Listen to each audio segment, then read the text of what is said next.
President Putin told me about it. Early in the morning, he said he was attacked. It's no good. It's no good. Don't forget, the Tomahawks. I stopped the Tomahawks. I didn't want that. Because we're talking about, it's a delicate period of time. This is not the right time. It's one thing to be offensive, because they were offensive. It's another thing to attack his house. It's not the right time to do any of that, and can't do it. And I learned about it from President Putin today. I was very angry about it. What? U.S. intelligence services that monitor that region very closely.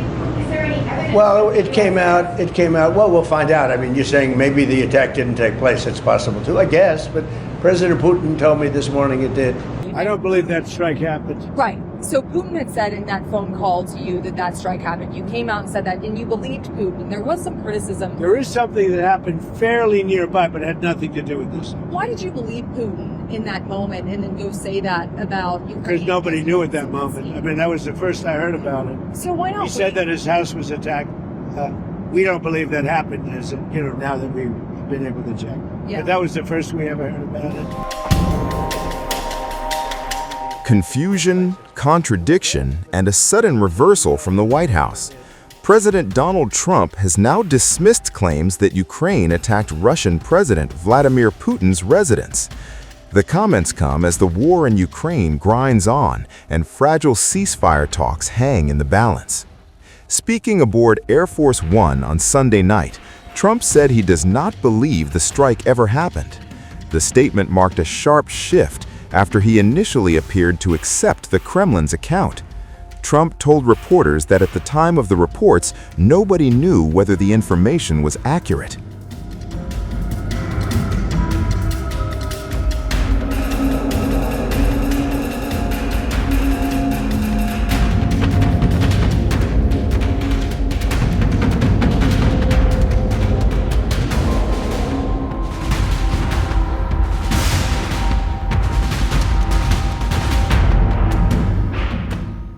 I don't believe that strike happened. Right. So Putin had said in that phone call to you that strike happened. You came out and said that, and you believed Putin. There was some criticism. There is something that happened fairly nearby, but had nothing to do with this. Why did you believe Putin in that moment and then go say that about Ukraine? Because nobody knew at that moment. I mean, that was the first I heard about it. So why not? He said that his house was attacked.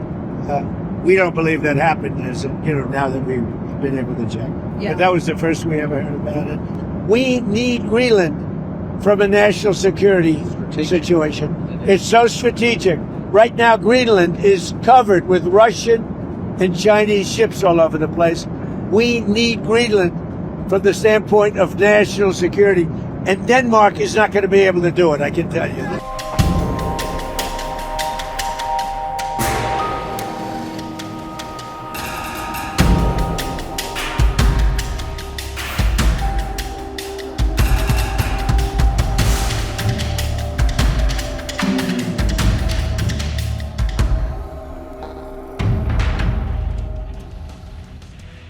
The alleged attack first surfaced last week when Russia's defense ministry released drone footage. Moscow claimed Kyiv launched a drone at Putin's residence in the Novgorod region. Russian officials said the drone was downed and that Putin was not present at the time. Ukraine swiftly denied any involvement, accusing Moscow of staging a false flag operation. Kyiv said the claim was designed to sabotage peace negotiations. Western allies echoed that skepticism, questioning whether the incident occurred at all. During the night of December 28 to 29, 2025, the Kyiv regime launched a terrorist attack using 91 long-range unmanned aerial vehicles against the state residence of the President of the Russian Federation in the Novgorod region. All unmanned aerial vehicles were destroyed by the air defense systems of the Russian Federation's armed forces. No information has been received regarding casualties or damage from UAV debris. We would like to draw your attention to the fact that this particular action was carried out during a period of intensive negotiations between Russia and the United States concerning the settlement of the Ukrainian conflict. We want to make it clear that such reckless and irresponsible actions will certainly not be left without a response. The specific targets for retaliatory strikes and the precise timing of their execution by the Russian armed forces have now been definitively determined. Moscow responded by hardening its negotiating position, warning the claim would affect peace talks. Trump, however, struck a cautious tone. He said he hopes for a ceasefire deal soon, but avoided committing to further sanctions on Russia. Trump cited staggering casualty figures, saying tens of thousands of soldiers are dying each month.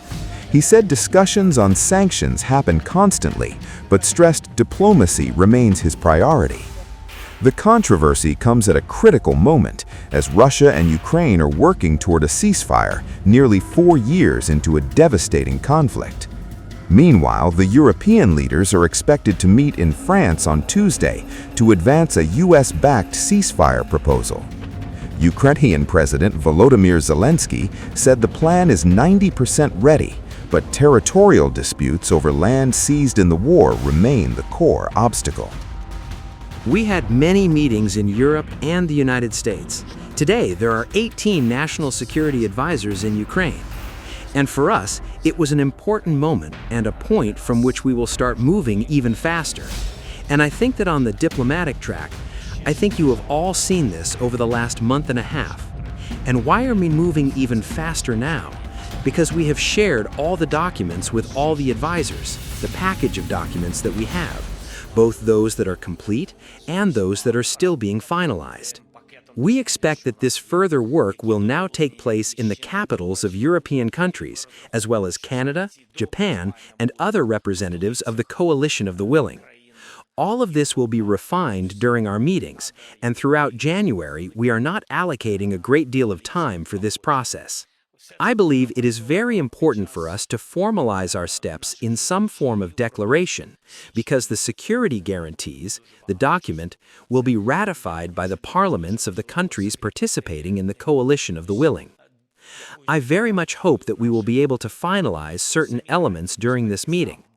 In principle, this is the #1 task, to finalize the document on security guarantees for the Coalition of the Willing, to prepare it as one of the bases for discussion with the United States of America and President Trump. This is the document that is ready from the Europeans.